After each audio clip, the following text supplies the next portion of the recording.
Today, the overall importance was to recognize the 90 Nebraskans that died in action during the Iraq and Afghanistan war. This exhibit is taken across the state of Nebraska, so we just want to take time to pay tribute to those that gave up the ultimate sacrifice.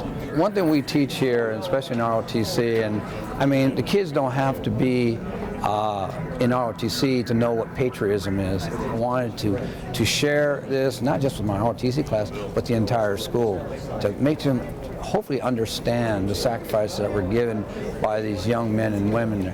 I've known Mrs. Britz. I had the honor to attending the funeral of her son. Her son was the sponsor of my son at West Point. Jacob was born in 1981, and my husband farms. My husband has since passed, but my husband farmed and joined the National Guard in the middle of the 80s, when we thought the economy was such that we thought we might lose the farm.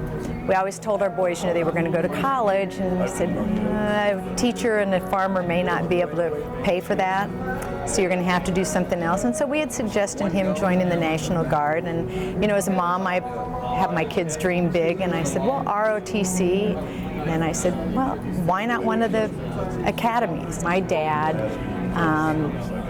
was a retired officer, and so when Jacob would visit Grandpa and Meemaw, they would go up to Offutt, and my dad's car, was saluted as an officer.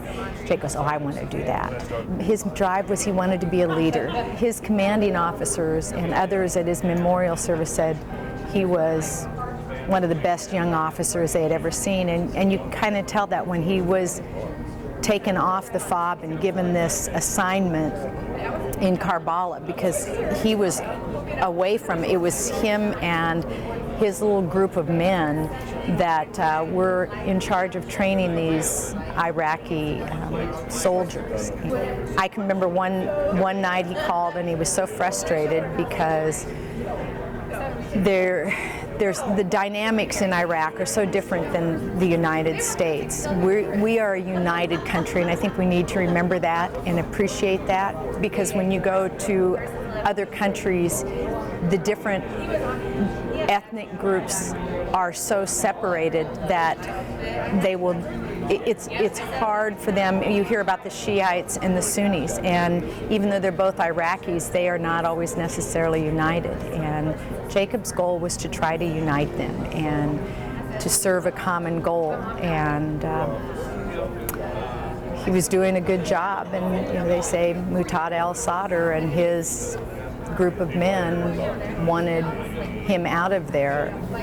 It's hard, and there are times when I speak, my voice cracks, and it's difficult.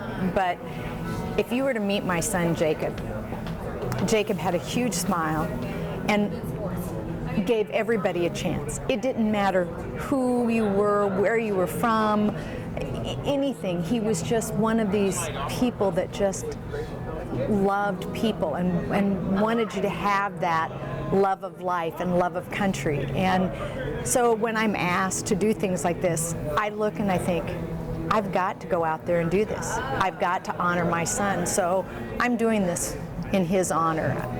He's right there saying, you go, girl.